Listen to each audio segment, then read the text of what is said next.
Boldwood presents Snowflakes over the Starfish Café, written by Jessica Redland, and read by Lucy Brownhill and Gareth Bennett-Ryan. The moral right of the author has been asserted. This performance is owned by Boldwood.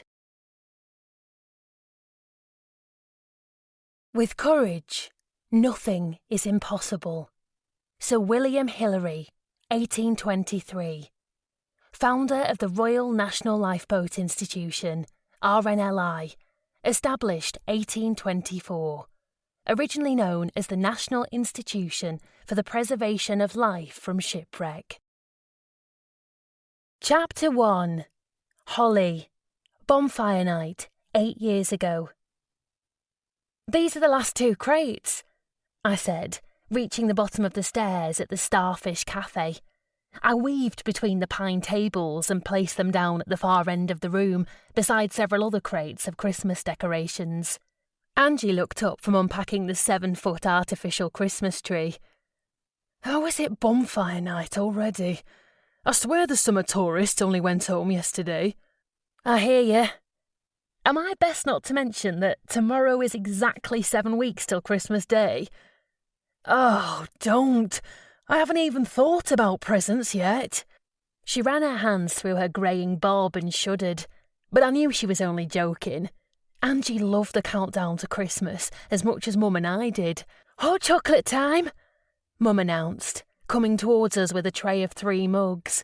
I smiled at the squirty cream topping, peppered with mini marshmallows and chocolate buttons. Extremely indulgent, but absolutely delicious. "Cheers," she said, handing us each a mug. "Let the full-on festive fabulousness commence." We clinked our drinks together, laughing, and I experienced the same warm and fuzzy sensation I had at this moment every year as the countdown to Christmas commenced. 50 days to go.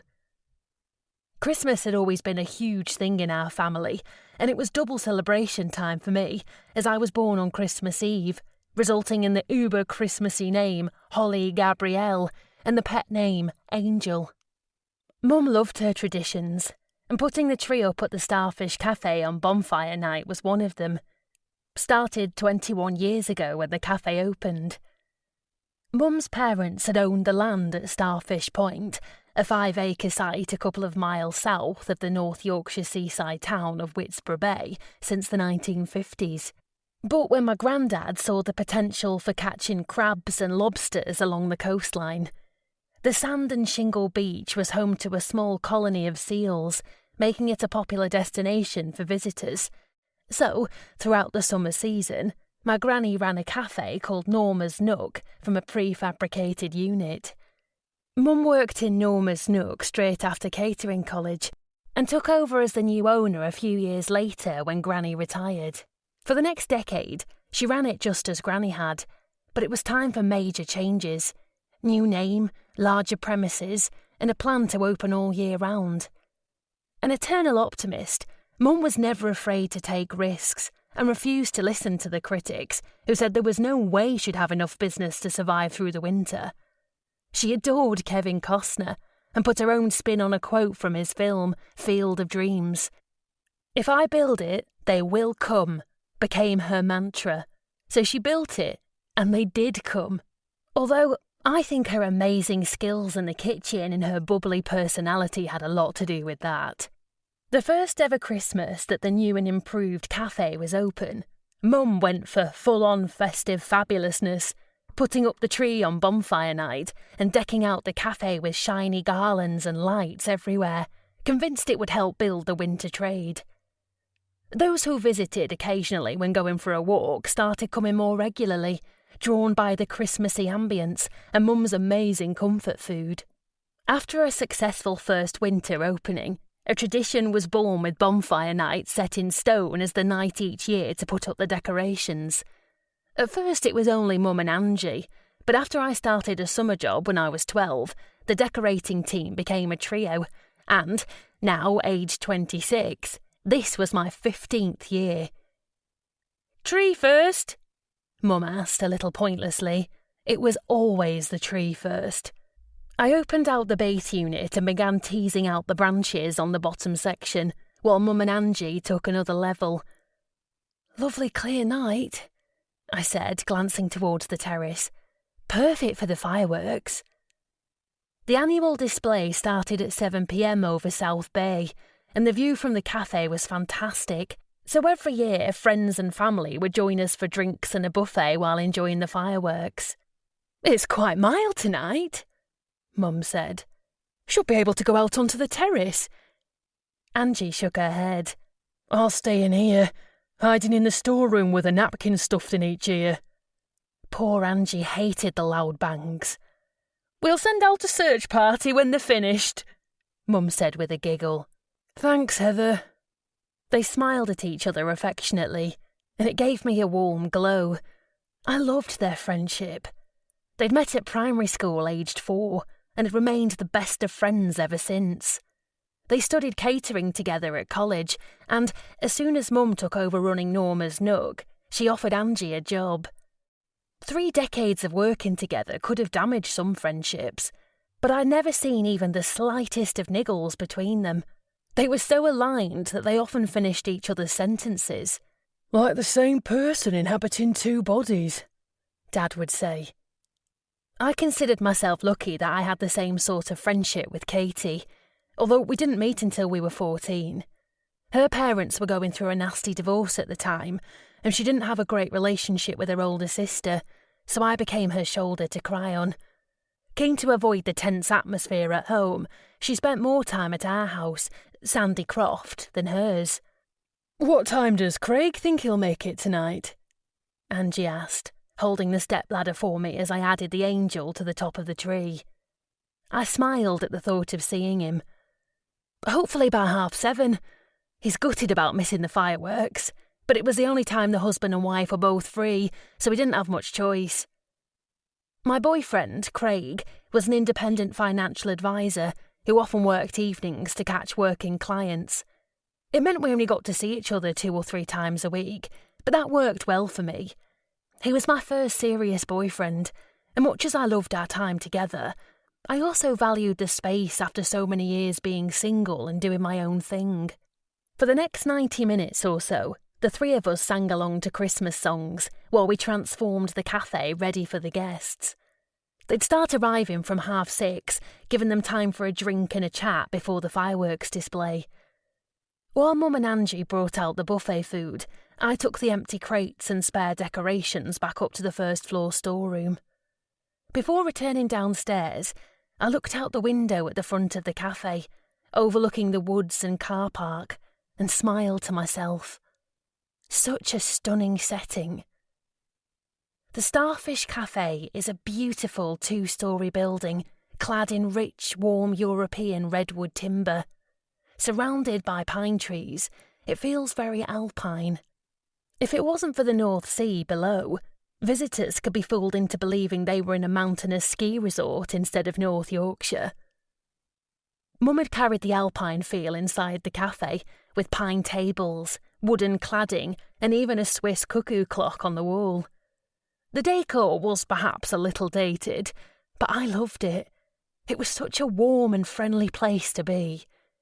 We had loads of regular customers who felt like family, as well as walkers and holiday makers. I paused halfway down the stairs to take in the scene below.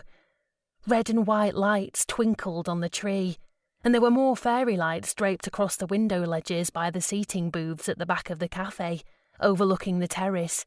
Miniature Christmas trees also stood on the window ledges, and realistic-looking swags of holly and ivy with bright red berries were hooked across the top of the windows. It all looked so beautiful. Wham's Last Christmas was playing, and I laughed as Angie and Mum failed abysmally to hit the higher notes near the end. "Pick a note, any note," I joked, descending the stairs, "but not that one." "Cheeky." Mum put her arm round Angie's waist, and they caterwauled all the way to the end of the track. Just as they finished, the door opened, and Dad arrived with Willow, our pale golden retriever, who scampered over to say hello. She'd never been overly bothered by fireworks, and the constant attention from the guests was the perfect distraction. Ho, ho, ho! Dad boomed, before crossing the cafe to hug and kiss Mum. My brother Isaac and his girlfriend Bex were right behind him, arms round each other as usual. The pair of them were so cute and cuddly together. Katie and Kyle, Isaac's best mate, were next, giggling as he produced a piece of fake mistletoe and was rewarded with a playful poke in the ribs. A warm and fuzzy feeling enveloped me once more as hugs were exchanged. This was it. This was the start of Christmas. Family and friends, decorations, food and drink, warmth, laughter. And I loved every single second of it, even the dodgy singing. Chapter 2. Holly.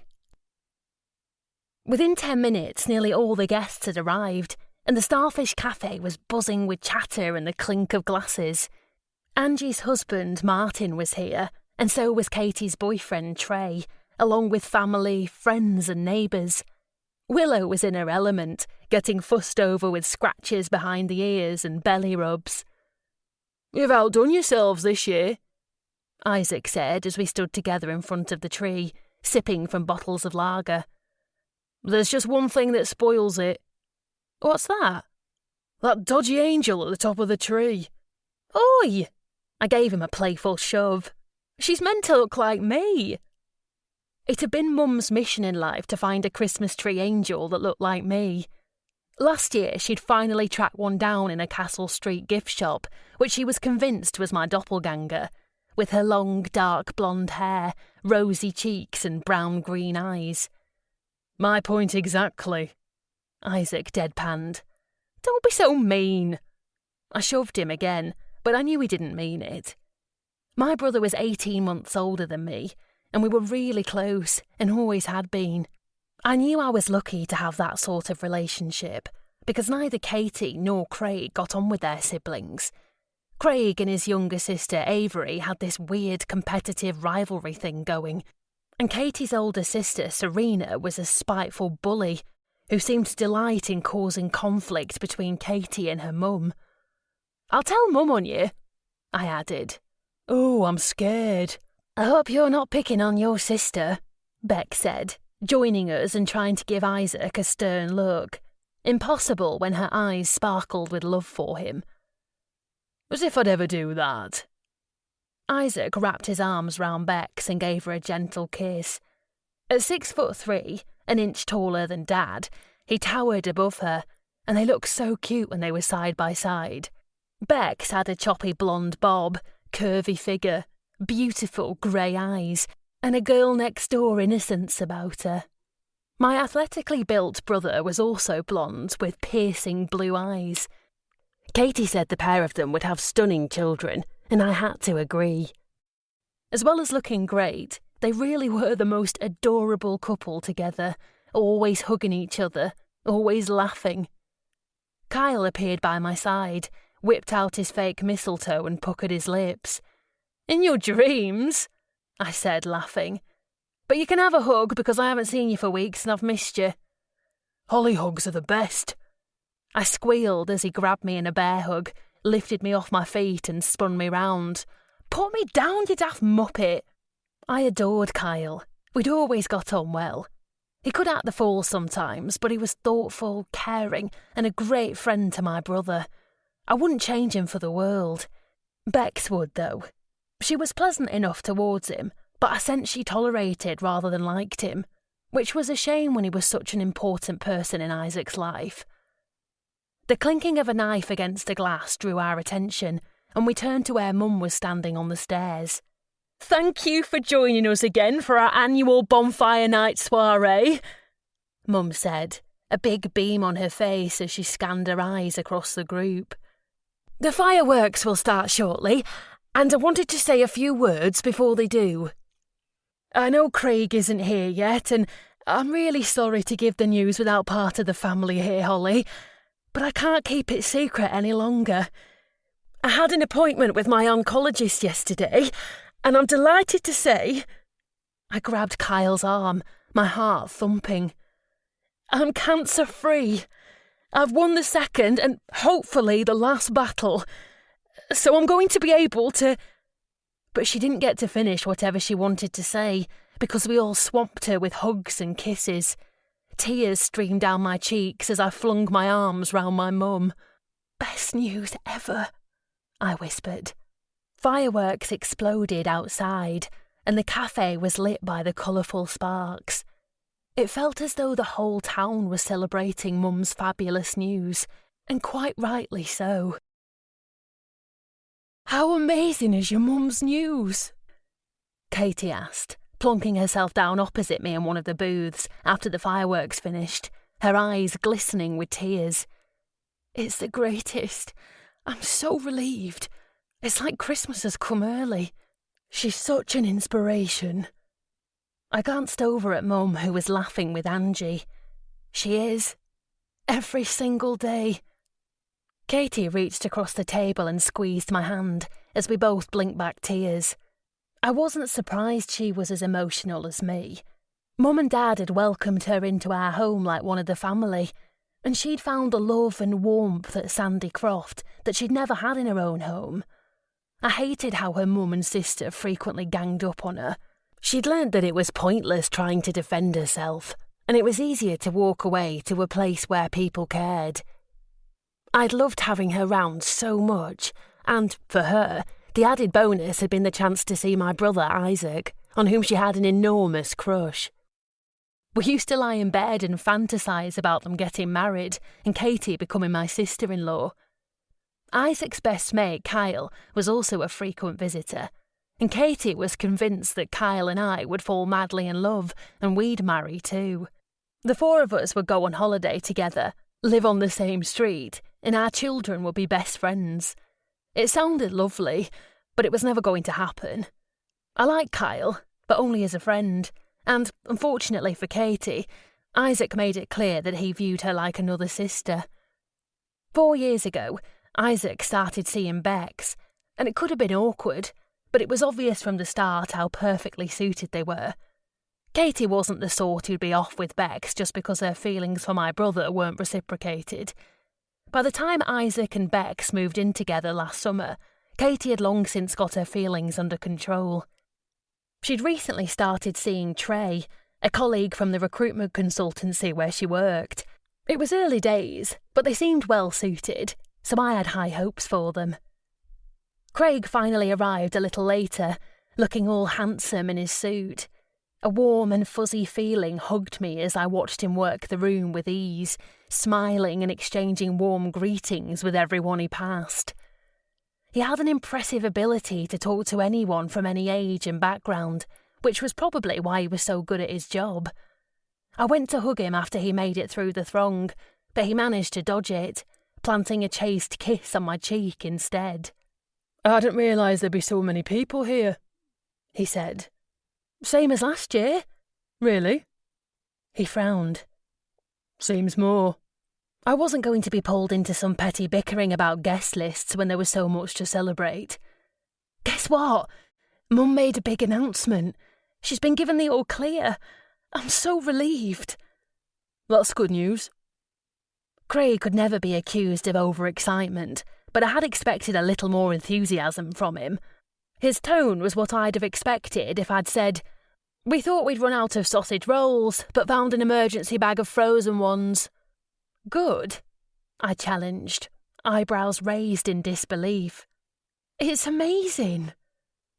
He looked shocked by my outburst. "Keep your hair on." "Good, amazing, what's the difference?" I stared at him for a moment and bit my lip. I was being unfair to him by expecting the same level of emotion I'd had from Katie. "Nothing, forget it." I forced brightness into my voice. "How was your meeting?" "Yeah, all good." He glanced round the room. "I'm feeling conspicuous in a suit. I'll nip to the gents and change. See you in a bit." And then he was gone, leaving me with a familiar tinge of disappointment. I sank into another booth, frowning. Was it too much to expect a warm hug from my boyfriend under the circumstances? Craig didn't like public displays of affection. I understood that to some extent, as I certainly wouldn't be comfortable with a long, passionate kiss in front of everyone. but I saw no harm in a gentle kiss and a hug. Isaac and Bex did it all the time, and it never made anyone feel awkward. I fidgeted with the small gold wedding band I wore on a chain round my neck. It had been Granny's before her fingers swelled with arthritis, and she'd had a larger one made, which Mum wore on her right hand. "What's with the sad face?" Mum asked, coming over with Willow and slipping into the seat beside me. "Craig's just arrived, and I told him your news. I thought he might give me a hug." She quirked an eyebrow. "Craig? In public?"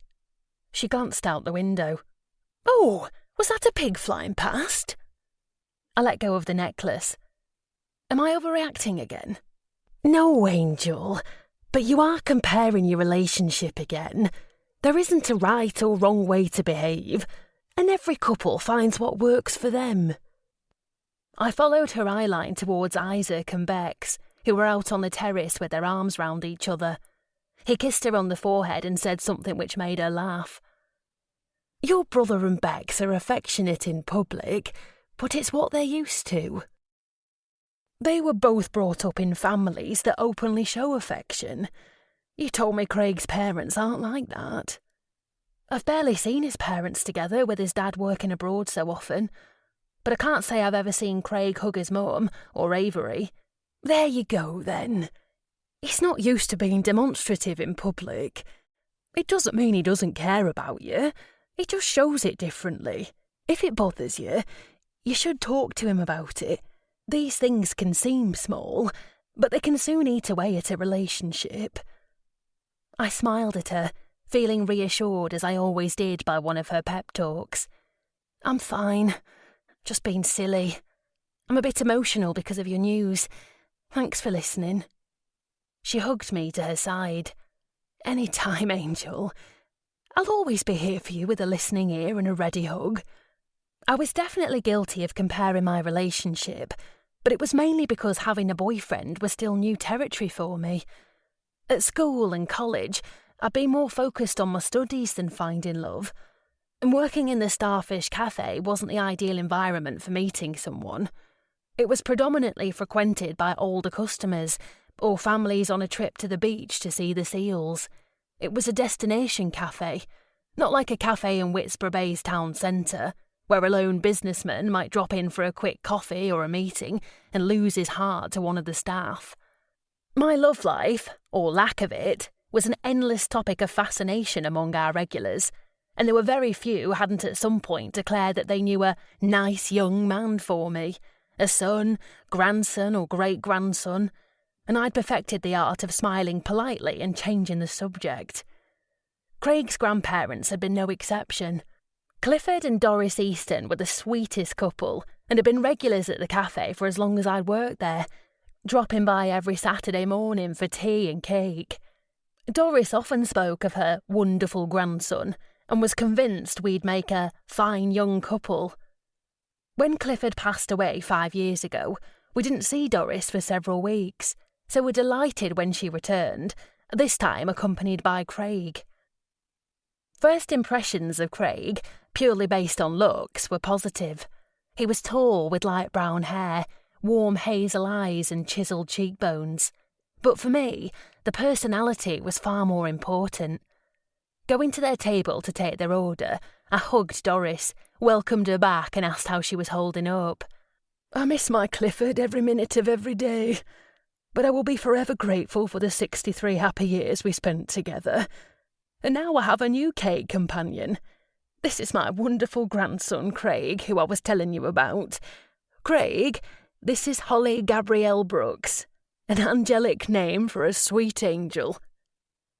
"Oh, Doris, you'll make me cry." I smiled at Craig. "Your grandma is lovely, although I'm sure you already know that. Good to meet you at last." "And you? I thought it was time I checked this place out for myself. Grandma's always talking about how beautiful the cakes are."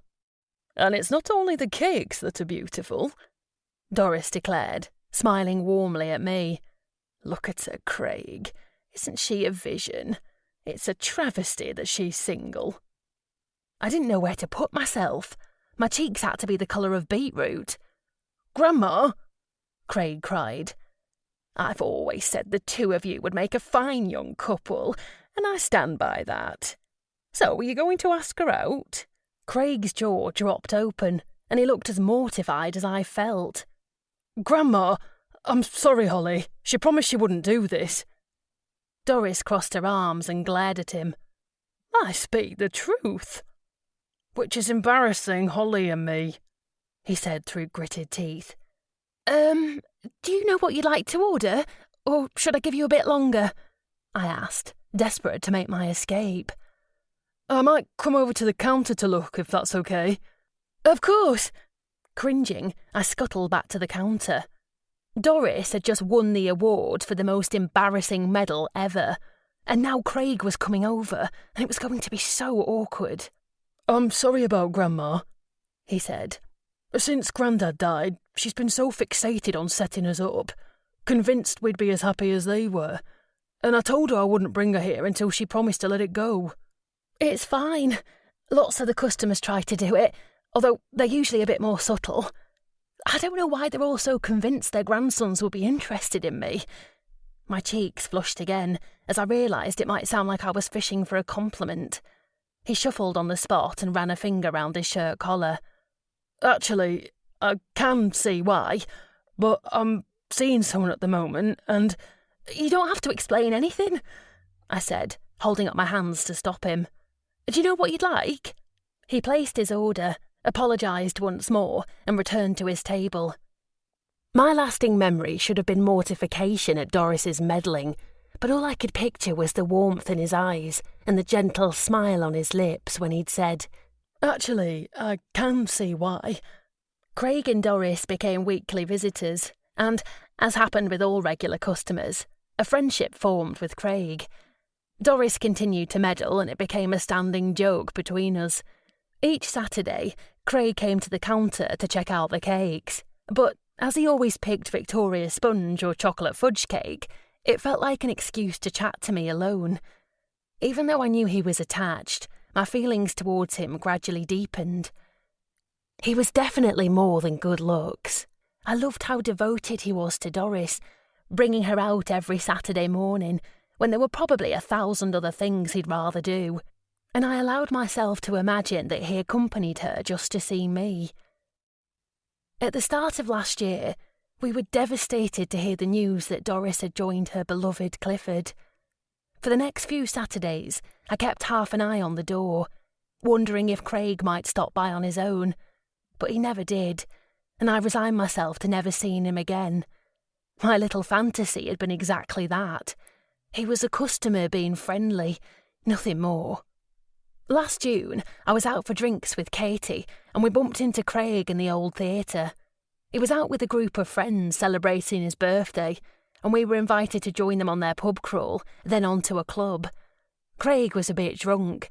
He kept apologising for not visiting since Doris died, and saying he'd missed the cafe and the cakes. Katie was convinced he was interested in me, especially when she discovered from one of his friends that his relationship was over. But I was so unused to male attention, I couldn't tell the difference between flirty, friendly and drunken gibberish. As we piled out of the club, he pulled me to one side and said, "It's not just the cafe and the cakes I've missed. It's you too. I think my grandma might have been right about you and me." She had been. For someone who'd never made it past 3 dates, I was delighted to have made it way past a year, and it was great. Or it would be, if I could stop comparing our relationship to other people's. Chapter 3. Jake. Bonfire night, 8 years ago. I loved my job as a charge nurse at Whitesborough Bay Hospital, and had never doubted my career choice for a second. I loved the excitement of working in A&E, never knowing what I'd be dealing with from 1 hour to the next. 12-hour shifts didn't bother me. I'd have worked longer if I could, because what I didn't love about my job was all the downtime between shifts. Last night, I came off the second of 2 12-hour day shifts, and now I had 3 days off. What the hell was I meant to do with them? Colleagues spent time off shopping, catching up with friends, being with family or going on short breaks. I hated shopping, I didn't have any local friends and my only family was Nana, so I frequently found myself with empty days and nights bleakly stretching out before me. I wished I could lie in, but I'd never been able to. It probably didn't help that Nana, who I lived with in Lighthouse View, her 3-bedroom, 3-storey townhouse at the top of Ashby Street in Whitspur Bay's Old Town, was a creature of habit. She loved to be up with the lark, as she called it, clattering about in the kitchen as she made a pot of tea and porridge. As soon as she'd eaten, the vacuum cleaner would whir into life and she'd turn her old wireless up so she could sing along while she cleaned. I'd learned it was easiest to go for a run while she completed her cleaning frenzy. Nana's many routines amused me, until I realised I had several of my own, including running the same 2.4-mile circuit every single day. I always turned left out of the door, ran down the street, crossed over to the harbour, stretched out by the railings, then ran south along the seafront. This morning, being a Tuesday in early November, it was quiet. The shutters were pulled down on the shops and arcades, there weren't many vehicles about, and the only people were dog walkers, cyclists or runners like me. Pounding my feet in time to my running playlist on my phone, I raced past the lifeboat station and along the wide pathway above the South Bay's sandy beach. The Bay Pavilion, an entertainment complex with a theatre, restaurant, bar and function rooms at the far end of South Bay, was almost the halfway point. Turning there would be a 2-mile circuit, but I liked to push it a bit further, running through the covered walkway as far as the site of the old Lido, now filled in. There the path forked round a grassy circle which acted like a roundabout, sending me on the return route. Every so often, Nana got a bee in her bonnet and announced I needed to get out more because a young man like you should have more to life than work and a daily run. She'd joke that she was sick of me being under her feet between shifts and I should get a hobby to fill my time. I'd thought about joining a sports team but quickly dismissed it. I'd never enjoyed team sports, wounded by being the friendless kid who got picked last and therefore was crap at them all. Gyms intimidated me, but I'd taken up running in my late teens, so, a year after graduating, I decided to challenge myself with long-distance running. By the time I'd built up my distance to a half marathon, I was so bored with the endless tedium of pounding the pavements and having far too much time to think, that I reduced it back to 2.4 miles a day. And the empty hours stretched out ahead of me once more. By the time I returned to Lighthouse View this morning, I still had no idea how I was going to spend the next 3 days. "Leave it with me. I'm sure he'll say yes," I heard Nana say as I pushed open the front door. "Oh, that's Jake home now. See you later, love." My 85-year-old Nana stepped out of the kitchen and into the hall. At 5'2", she was a full foot shorter than me, with a shock of unruly white hair that, no matter how carefully she styled it, always looked like someone had rubbed it with a balloon. "What am I going to say yes to?" I asked, rubbing my sweaty face and neck with the hand towel she tossed at me. "We've lost our lift for tonight. Hilda Beckwith's come down with a migraine." "So you want me to drive you and Irene into town?" I asked. "Yes, please. If you don't have other plans." She raised her eyebrows at me knowingly. "You know I don't." "In that case, we thought you might like to join us for the talk." "Thanks, but no thanks. I'm not interested in an evening of poetry." "Poetry's at the end of the month. Tonight is—" She paused and scrunched up her face. "It's something you used to love." I stopped rubbing the towel and stiffened. "Don't say photography." "It's photography." "Then I'll be your taxi, but no thanks to the ticket." I set off up the stairs. "Jake!" "I'm going for a shower." I tried to keep my voice gentle. It wasn't Nana's fault. "Jake!" I hung my head as the hot water cascaded over my body a few minutes later, feeling ashamed that I'd be turning 27 tomorrow, but my older sister Larissa still had a hold over me. Larissa had been 12 years old when I was born, and I was never in doubt as to how much she hated me. Mum died from complications following childbirth, so Larissa blamed me for that. She used to nip me, pull my hair, call me names, made snide comments, tell lies about me, and generally made life awkward. She wouldn't have photos taken with me, even when I was a baby, so there wasn't a single family photo featuring us both, which hurt Dad, because photography was one of his passions. One of Larissa's many epic cruel moments came when I was 8. Dad bought a new camera and gave me his old one. That summer, between his shifts at the police station, the two of us took our cameras and explored Whitspur Bay. It was an era before mobile phones or even digital photography, so Dad had to send the films away to be developed. It was such a thrill when the photos arrived through the letterbox a week later. My first attempts weren't great, mainly shots of sky or pavement, but I could see an improvement as the summer progressed. Dad bought me a big cork notice board, and by the end of summer, it was covered with my favourite photos, and I could have burst with pride as he pointed out what he loved about each of them. Larissa had left home by this point and moved in with her boyfriend, Andrew Kent. But she still had a key and often dropped in. Supposedly it was to collect her post, but I knew it was really to sneak into my bedroom and damage my things. I'd frequently find jigsaw pieces missing, pages ripped out of books, Lego constructions broken. All stuff that Dad said could have happened accidentally, but which I knew were Larissa, because I took good care of my belongings. Then one day we arrived home to find every single photograph on my board had been defaced. She'd drawn marker pen moustaches and glasses on photos of people, put crosses through some photos, and scribbled all over others. What hurt the most were the ones on which she'd written insults. Crap, rubbish, disappointing, try harder, you're kidding, appalling, laughable. Larissa feigned innocence, but Dad was having none of it this time. He'd been exceptionally patient with her through years of pettiness and awkwardness, but it was as though the vandalism was the straw that broke the camel's back. I cowered in my bedroom with my hands over my ears as he yelled at her, but she gave as good as she got, and it went on for ages. The neighbours called the police, and a patrol car turned up. Awkward when Dad was a police sergeant. Larissa stormed out and they didn't speak for the next fortnight. The photos went in the bin, and I returned the camera to Dad. I could have ignored her scribbles, but it was the note that I found under my pillow, the one I chose not to mention to Dad or Nana at the time, that killed my newfound love for photography.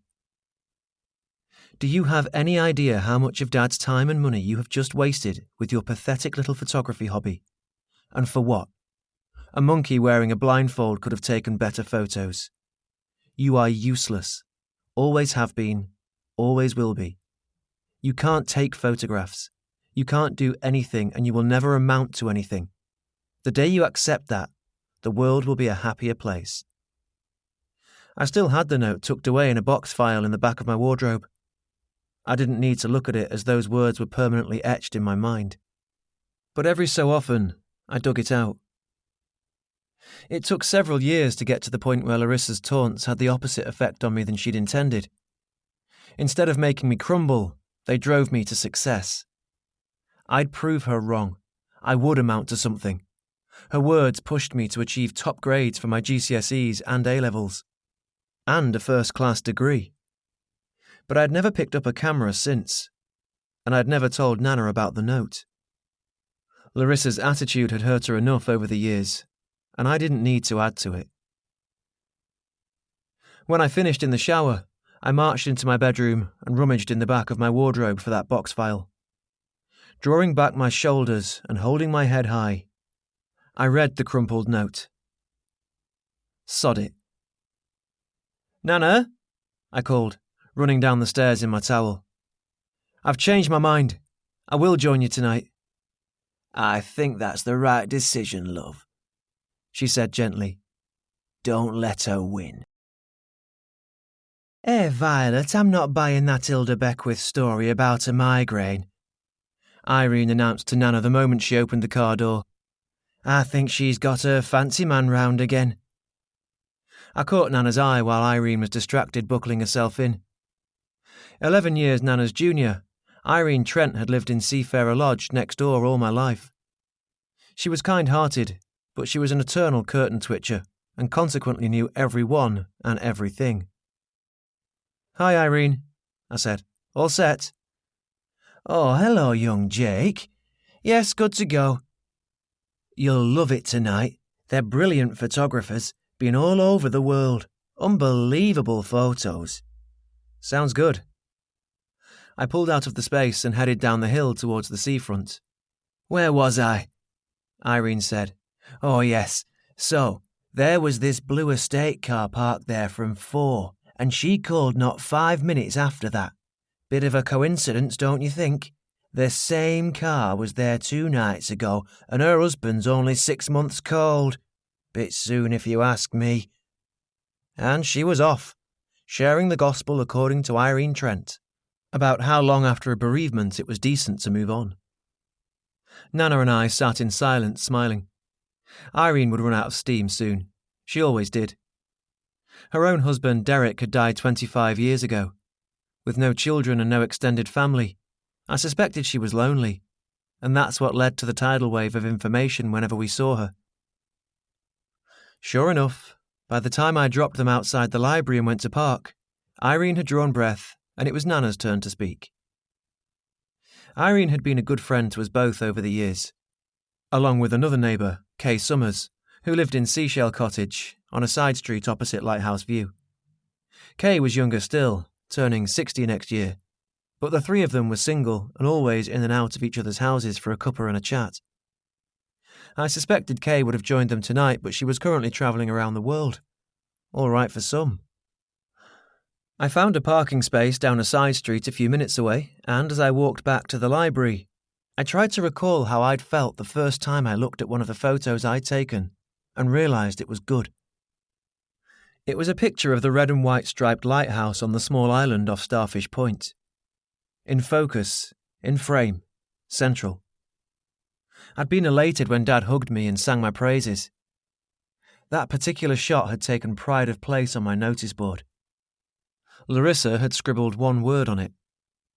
Shite. Would tonight's talk inspire me sufficiently to pick up a camera again? I doubted it. The speakers, Philip and Michael Heslington, were a father and son team of professional photographers from Whitesborough Bay. I wasn't sure if they'd be focusing on local photography or their worldwide travels, but I supposed looking at some decent photos wouldn't be a bad way to pass an hour. It wasn't like I had a better offer. The event was in a large auditorium above the library. Nana and Irene had secured seats a few rows from the front and waved me over. A few minutes later, the lights dimmed, and a member of the library staff walked up to the podium to thank everyone for coming and introduce the evening's speakers. Philip, who was maybe in his early 60s, took to the stage. It's great to have a full house. Michael and I weren't sure whether we'd get many takers with it being bonfire night, so looking out at a sea of faces is a huge relief. As you've given up the opportunity to see the fireworks tonight, we thought we'd start by sharing some images we've taken of firework displays. Several photos of stunning displays appeared one after another on the large screen behind him. Michael, roughly in his early 30s, stepped up beside his dad. Dad and I have been all over the world, and we've seen some spectacular fireworks displays on our travels. Any guesses where those photos were taken? Various glamorous locations were shouted out. Some great suggestions, Michael said. We've taken photos in many of those places, but all the images you saw just now were taken in the same place, Whitesborough Bay. A gasp rippled round the room. This is a beautiful town surrounded by amazing countryside and home to more wildlife than you might imagine. Up and down the coast, there's so much versatility, from sandy beaches to rugged cliffs and historic buildings. Our intention tonight is to show you that you don't have to jump on an aeroplane to take stunning photographs when you have it all right here on your doorstep. I don't think I moved a muscle for the next hour. Philip and Michael had me captivated. The photos were outstanding, but what really hooked me was when they talked about the skill needed to be a good photographer, showing how different a photo could turn out if they changed their position or the camera settings. There was way more to photography than I'd appreciated, and I was eager to learn more. Larissa's voice was still in my head telling me I was useless, But I could study. I could learn. I could prove her wrong again. I threaded my arm through Nana's as we shuffled out of our seats. For the last month or so, I'd noticed her being a little less steady on her feet. I knew better than to deliberately offer her my arm, and wouldn't dare suggest she use a stick as it would earn me a jovial clip round the ear and an accusation of being a cheeky little blighter. But I was keeping my eye on her. She'd been blessed with good health and fitness until now, which was just as well, because she hadn't been blessed with much else. Her husband running off when their only son, my dad, was 2, the death of my parents, and being saddled at the age of 67 with an angry, confused 9-year-old. "You were gripped, weren't you?" Nana said, tightening her hold when she wobbled. "I need to buy myself a camera." She patted my arm. "Irene and I hoped you'd say that." Chapter 4. Holly. Bonfire night 7 years ago.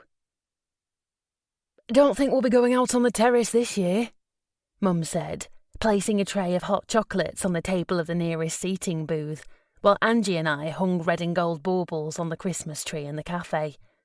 "Look at that rain." It had been raining steadily since mid-afternoon, and the forecast suggested it would continue until the early hours, although there might be a couple of breaks. With any luck, one of those would be around 7 when the display started. "Do you think that means no fireworks?"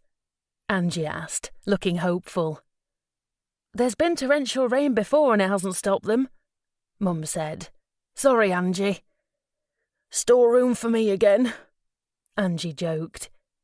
I loved fireworks, and bonfire night had to be one of my favourite nights of the year because it symbolised so much happiness, putting up the tree at the cafe, which heralded the start of the Christmas celebrations, a lovely evening with family and friends, and, since last year, Mum's remission from cancer. That deserved the brightest and loudest of fireworks. "Tree's looking good," Mum said, standing beside me. "Especially our beautiful angel, Holly Gabrielle the top." "Mum," I protested. "She doesn't look like me." "She does." "I think she does too," Angie added. "And so do the customers." "My cheeks aren't that pink." "They are when you get embarrassed," Mum quipped. "And when it's cold," Angie added. Mum laughed. "And when you're excited. And when you get too close to the oven, or you've—" Okay, I get it. I have rosy cheeks." "Which is why she looks just like you," Mum said, hugging me to her side. "My 2 special angels, and both absolutely beautiful." "I think you need to find a Christmas elf that looks like Isaac." Mum laughed. "Love it. I accept your challenge." She stepped up to the tree and ran her fingers over one of the wooden decorations I'd made. "These are gorgeous. My dad would be so thrilled. Another family tradition kept alive." I'd wood-turned a few Christmas trees, snowmen and bells, my first attempts at making Christmas decorations. A passion for working with wood had been passed down through Mum's family. It had started with my great-grandfather, who used to whittle wood to create animals for my granddad when he was a child. He taught Grandad, who also developed a fondness for wood-turning. He passed on his knowledge to Mum, but wood never captured her interest because she'd shared Granny's passion instead, baking. Grandad hoped that he'd have a grandchild one day who could act as his apprentice, but it wasn't to be. He had a fatal heart attack a year after Isaac was born, and Granny joined him when I was 4. Granny had asked Mum to keep Grandad's handheld tools and lathe and pass them to Isaac when he turned 16, hoping the passion for wood might skip a generation onto him. It didn't. It passed to me instead. Isaac loved the outdoors and spent most of his spare time mastering various water sports. If he was inside, his time was spent pursuing his other passion of maritime history.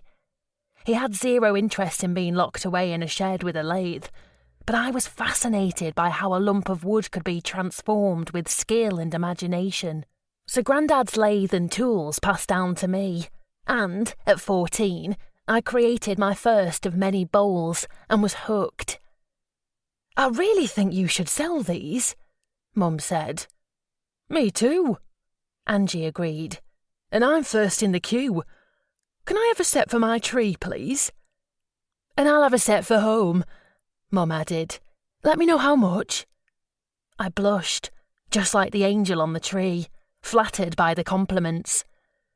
"I'll happily make you both a set, but I'm not charging." Angie shook her head. "Then I don't want one. Don't sell yourself short, Holly. What you've done here takes skill and talent." "I echo that," Mum said. "I'm so proud of you. I bet you'll find customers wanting some too. Will you think about it, Angel?" "Maybe." I gazed at my creations. I'd been proud of them too, and had initially considered making extras to sell, but Craig had been so dismissive when I'd shown them to him that I'd swiftly buried that idea. "What's it meant to be?" he'd asked, scowling at the piece of wood. "A snowman." "Where's his face?" "I haven't drawn it on yet." I hadn't been sure whether I was going to add a face and buttons, as I thought the top hat resting on 2 different sized spheres made it obvious what it was. I hadn't mentioned that to Mum or Angie, as I didn't want them to think badly of Craig. I'd asked for feedback, and he was merely being honest. But Mum and Angie were always honest too, and they loved them. I needed to believe in myself more when it came to my woodwork. Mum added a couple more baubles to the tree and stepped back. "I think we might have achieved full-on festive fabulousness. Hot chocolate time! Should be able to drink it before the first guests arrive." We sat in one of the window booths and sipped on our drinks, laughing at a dollop of cream on Angie's nose. "1 year in remission," I said, raising my mug to Mum, "and looking a picture of health. Helped by my hair finally growing back." She flicked her shoulder-length blonde hair to prove her point. It was thicker than before and curly, which she'd said was an unexpected silver lining. We finished our drinks and I cleared the crates and boxes away as usual, while Mum and Angie brought out the food. Before long, the cafe was filled with laughter and chatter as we celebrated another bonfire night with the people we loved. By 6:45 p.m, there was no sign of Katie or Craig. Craig had an appointment, and although he'd promised me he'd make it for the fireworks this year, I knew what these things were like for running over. It wasn't like Katie to be late, though. She was usually one of the first. The door opened, and I looked over expectantly, but it was Martin. I watched as he greeted Angie with a quick peck on the cheek. It was all very formal and awkward, like Craig behaved towards me in public. Although I'd never noticed that about them before, I hoped everything was okay. Following my conversation with Mum at last year's party, I decided not to make an issue of it with Craig, because he wasn't a particularly tactile person, even when we were alone. We were the classic case of opposites attract. I'd learned a few things from him about the importance of planning, and I'd like to think he'd learned a little from me about being spontaneous and living in the moment. Although, maybe that was more of a work in progress. I'd have liked him to have been more supportive of my woodworking, but I think it was that he didn't get it, being a practical rather than creative person. Although Bex was supportive of Isaac's hobby, and she didn't get that. My brother and Kyle were fascinated by local maritime history, but their absolute passion was smuggling, which had been rife on the North Yorkshire coast during the 18th to mid-19th centuries, including at Starfish Point. One wall of his bedroom was covered in cork tiles like a giant notice board, and the cork was barely visible for maps, charts, photos and post-it notes, covered in questions as they attempted to solve the local mystery of Tingler's treasure. Isaac and Kyle called it the Smuggler's Key. There'd been no space to replicate the board at his and Bex's house, so we kept it at Sandy Croft and regularly visited with Kyle. Bex never complained, although I sometimes wondered if it provided the perfect excuse not to have Kyle round their house. Whether that was the case or not, She was supportive of Isaac's hobby in a way that Craig wasn't supportive of mine. I noticed a lull in the rain, providing an opportune moment to take the bin bags out. I'd only just raised the lid of the wheelie bin when the sound of Craig's raised voice drew me to a halt. "Whatever you think you know, you're wrong." Frowning, I quietly lowered the lid. "Really? So why don't I believe you?" My stomach lurched at Katie's voice, also raised. Since when had the pair of them rowed like that? I placed the bin bags on the floor and crept along the front of the building in the direction of their voices. "Because you don't want to believe me," Craig responded. "You can't treat people like that and get away with it. I'm not doing anything to anyone." I jumped as Katie stormed round the corner, stopping when she came face to face with me, guilt written across her face. I was about to ask what was going on, but Craig shouted, "And you needn't think—" He stopped mid-flow as he rounded the corner. "Hollie, I didn't know you were there." "I heard voices. Why are you two arguing?" They exchanged glances, and Katie tucked her hair behind her ear, which she only ever did when she was nervous. "It's nothing. Don't worry." "It didn't sound like nothing." "It is nothing," Craig said, smiling at me. "Avery's been whining about me at work yet again and has dragged Katie into it." I looked at Katie, who shrugged and nodded. "She was upset. You know what he's like with her." I did. Craig and Avery frequently clashed. Childhood bickering had escalated into competitiveness as adults. Both were career-driven and ambitious. Craig had initially been proud of his little sister for her career success, and prided himself in having given her some helpful advice. That all changed when Avery recently announced that she had enough money saved to put a deposit down on her first home. Craig and I hadn't come close to that point. I looked between Katie and Craig, shaking my head. "You have to let it go, Craig." "She's 3 years younger than me." "What's age got to do with it? You're both brilliant at your jobs, but you're on different career paths. Avery's happens to award bigger bonuses, and you can't keep comparing yourself to other people." As I spoke the words, the double standards weren't lost on me. Despite Mum's pep talk last year, I was still comparing our relationship. And it wasn't just affection in public or support with hobbies. Craig had proposed to me in June, or rather, we'd got engaged in June, as he hadn't actually popped the question. We'd been out with his housemates for his 29th birthday, and while they were at the bar, he said, "It's 2 years since we started seeing each other, so we might as well make it official. I've got you this." He plonked a navy blue ring box on the table. I flicked the lid open to reveal an enormous rectangular cut diamond, surrounded by smaller ones set in a gold diamond-encrusted band. "Wow! It's ugly, gaudy, ostentatious. Not me at all." 3 months' salary," he declared proudly. "Put it on then." I slipped the ring onto my finger, trying to get a grip on my emotions. The man I loved wanted to marry me, which was amazing and exciting, and I should be tearing up with delight instead of disappointment. Craig wasn't romantic. I knew that about him.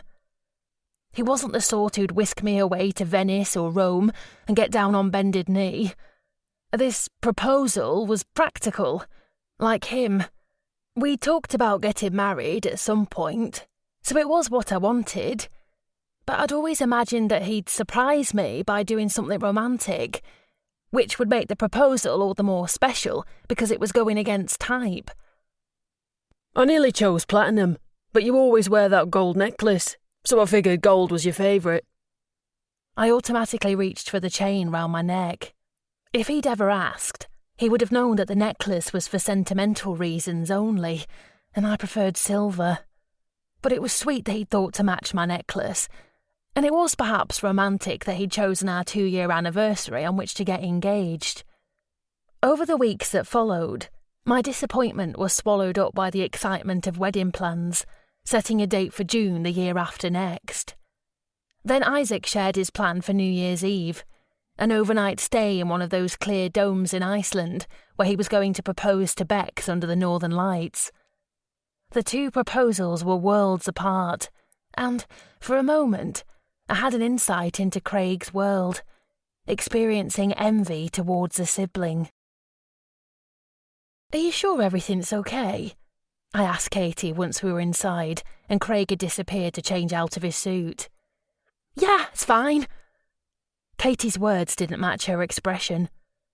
"When you pout like that, you look just like Serena." "Ugh!" She threw me a dazzling smile instead. "Do I look like me now?" "Much better." Serena was 3 years older than Katie, but they could pass for twins with the same long dark hair, deep blue eyes and full red lips. They were no match in personality. Where Katie was warm and full of fun, Serena was cold and cruel. She made it clear she didn't like me, which was fine by me as the feeling was mutual.